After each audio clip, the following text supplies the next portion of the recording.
Tant que vous n'aurez pas rendu l'inconscient conscient, il dirigera votre vie et vous appellerez cela le destin.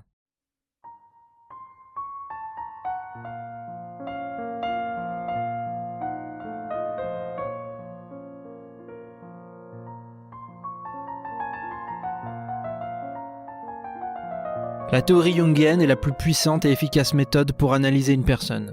Elle est redoutable et un outil pour l'esprit de celui qui la comprend, tant son champ d'application est vaste. Elle permet notamment l'analyse précise de la personnalité et des phénomènes liés à l'inconscient collectif.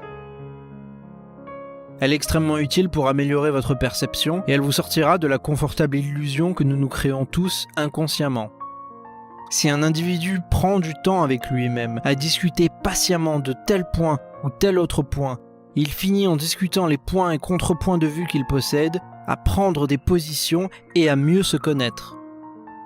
Avec le temps, ce qui doit être élevé au rang de méthode, cette discussion avec soi-même s'améliore et celui-ci, en harmonie, les émotions sont moins vives et moins prégnantes. Les idées sur les choses et sur lui-même sont beaucoup plus claires et moins fondées sur des préjugés. Ses actes finissent par plus lui ressembler.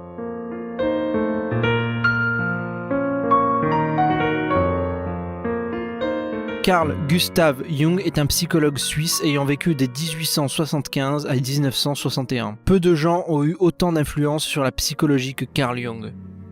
Il a créé une série de termes qui vont vous permettre de comprendre comment votre esprit fonctionne, comme l'extraversion, l'introversion, les archétypes, l'anima, l'animus ou encore l'ombre. C'est pour cela que Jung est considéré comme le père de la psychologie analytique. La connaissance de l'esprit de l'homme, de son fonctionnement et des manières dont on peut l'influencer était pour Jung une préoccupation majeure.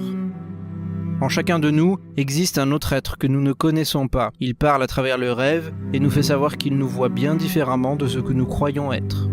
Jung était un psychologue mais aussi un voyageur. En dehors des voyages aux États-Unis, en Angleterre, Jung s'est aussi rendu en Afrique pour en apprendre plus sur les peuples qui n'avaient jamais été en contact avec la population et la culture européenne. Il a également voyagé en Inde, où il a appris à découvrir sous l'influence directe des cultures étrangères. L'étude des mythes à travers les cultures lui a permis de mettre à jour les modèles culturels et des tendances similaires entre des peuples très différents.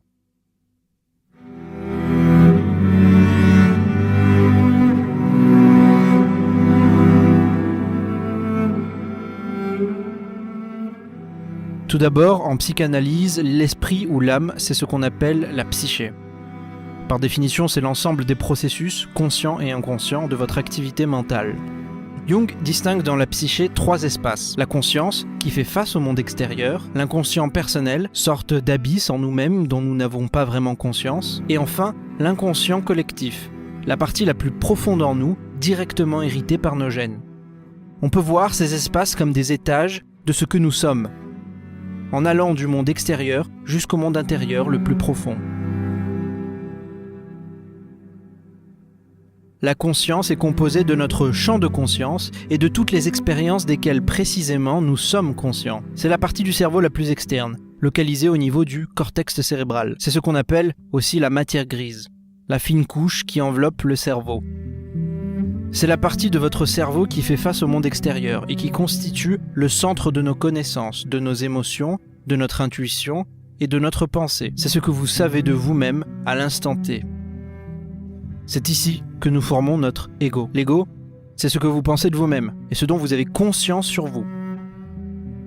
L'ego joue un rôle crucial dans la vie de chaque individu, car il agit comme un gardien qui influence quel contenu, venant de l'expérience extérieure, doit être gardé dans la conscience et quels contenus doivent être éliminés. Quand ils sont éliminés, on dit que ces expériences sont réprimées ou ignorées.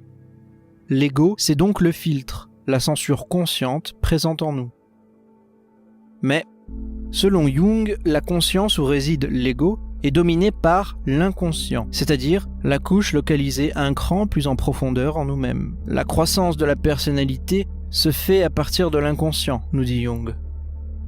Votre cerveau est composé de différentes structures qui ont tous des tâches à accomplir. Ces tâches vont de ne pas oublier de respirer à résoudre un problème mathématique par exemple. Vous réalisez bien que parmi les milliers de tâches effectuées à la seconde, votre conscience est occupée à un tout petit nombre de celles-ci. Le reste, c'est votre cerveau qui le fait automatiquement.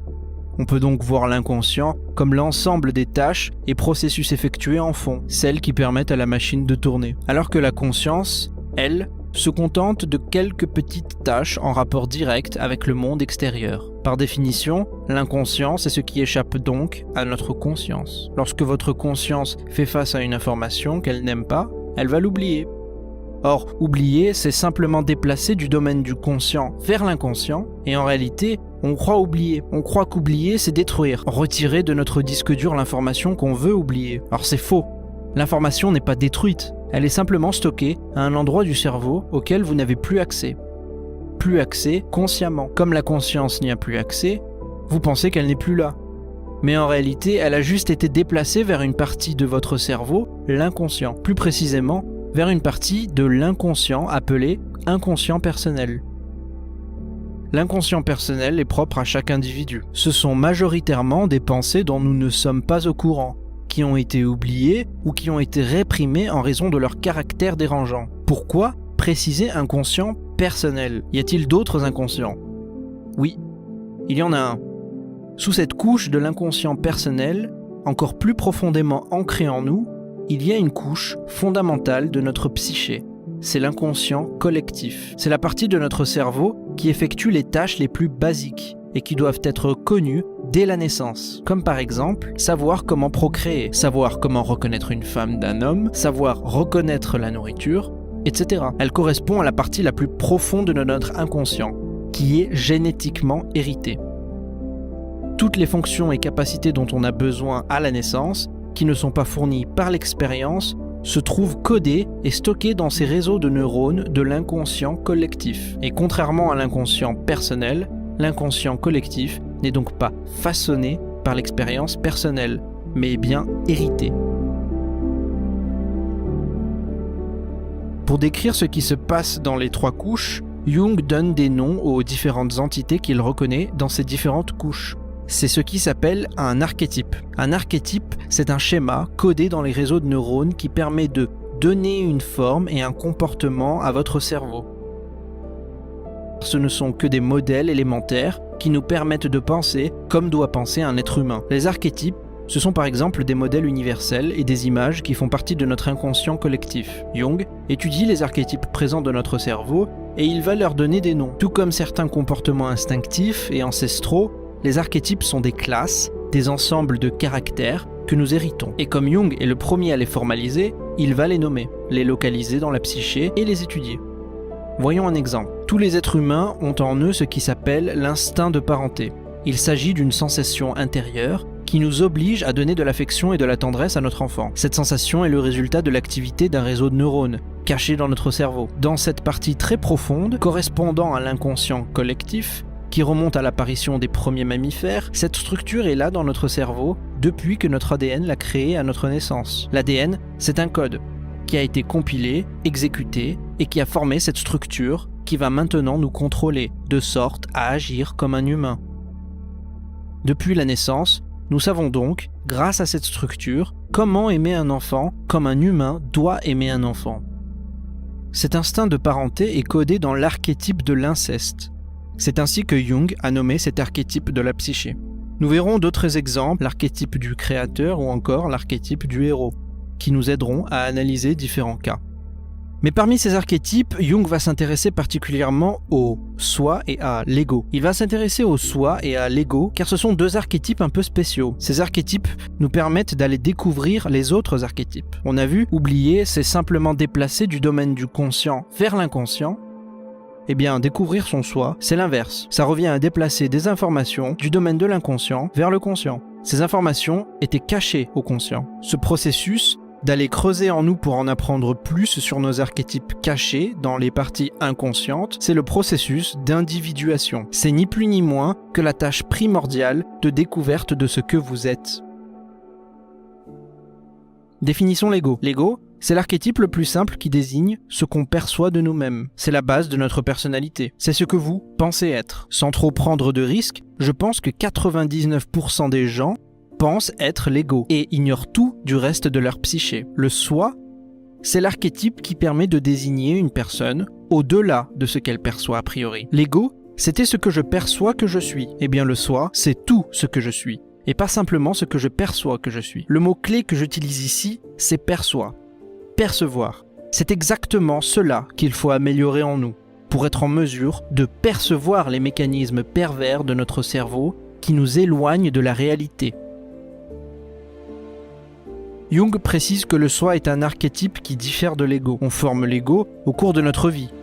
L'ego est stocké dans la conscience, la partie du cerveau la plus en périphérie, la matière grise, la fine couche qui enveloppe le cerveau. Dans cet ego, on retrouve deux sous-parties, le somatique et le psychique. Le somatique, c'est le moi physique, le corps, tandis que le psychique, c'est le moi intérieur, l'esprit. Or, nous dit Jung, somatique et psychique sont influencés par des facteurs qui viennent des profondeurs du cerveau, de l'inconscient. Et donc, l'ego est soumis à ces facteurs inconscients. Voilà pourquoi Jung considère que le soi n'est pas simplement égal à l'ego, mais englobe l'ego. Ce que nous sommes, ce n'est pas simplement ce que nous percevons de nous-mêmes, mais inclus dans autre chose. Tout cela forme le soi, ce que nous sommes vraiment. Deviens qui tu es. Il poursuit en disant « Même si nous parvenions à décrire et étudier notre ego complètement, comme il ne représente que la partie consciente de notre personnalité, il restera toujours cette partie inconsciente qui conditionne notre ego. Voilà pourquoi Jung nous invite plutôt à découvrir nos parties inconscientes et à les inclure dans la partie consciente, car par définition, découvrir l'inconscient, ça revient à l'inclure dans notre conscient. Il faut donc étudier notre cerveau profond. En incluant la partie inconsciente dans le conscient, on développe le soi. Ce n'est plus simplement l'ego, l'image consciente de soi, mais bien le soi, somme de cette partie inconsciente, devenue consciente et consciente. Jung ajoute que c'est ce soi qui doit être développé pour qu'il puisse devenir l'individu total. Il ne s'agit pas d'atteindre la perfection, mais la totalité. Jung nomme ce processus de développement l'individuation. L'individuation, c'est le concept clé de Carl Jung qui permet la réalisation de soi. C'est la prise en compte progressive des éléments contradictoires et conflictuels cachés dans l'inconscient, dans le cerveau profond, dans ce que Nietzsche appelle le chaos. Ce qui s'y cache nous influence. Justement, inconsciemment, cela forme pourtant la totalité de ce que nous sommes vraiment. Jung voyait là l'objectif principal de tout développement psychologique humain, et donc la base du concept de se surmonter. Jung décrit ce processus d'individuation. Jung nous dit que ce processus commence par plonger dans la partie inconsciente, personnelle de notre psyché. Plonger dans la partie inconsciente, c'est étudier le cerveau profond, inconscient. Logiquement donc, il faut commencer par l'étage le plus superficiel. Il faut commencer par le premier étage sous notre conscience, sous la matière grise, puis continuer de s'intéresser à l'inconscient personnel, puis l'inconscient collectif, c'est-à-dire l'étage le plus profond en nous. Creuser et étudier aussi profondément que l'on puisse, jusqu'à atteindre la couche la plus fondamentale. Sur notre chemin, il faut s'intéresser aux archétypes que l'on y croise. Il faut affronter ces archétypes, c'est-à-dire les comprendre. Or, rappelez-vous, comprendre, cela signifie déplacer de l'inconscient vers le conscient. En affrontant et en comprenant un à un tous nos archétypes en nous, nous commençons enfin à réaliser ce que nous sommes.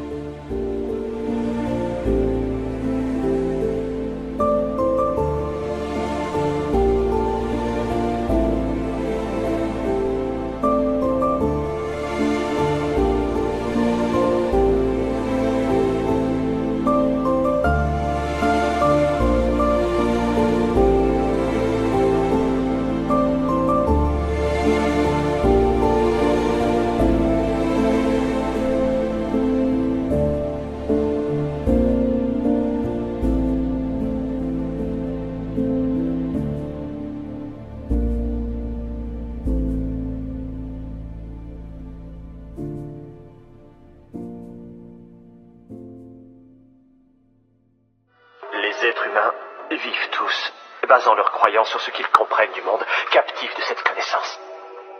Puis ensuite, ils nomment cette perception réalité.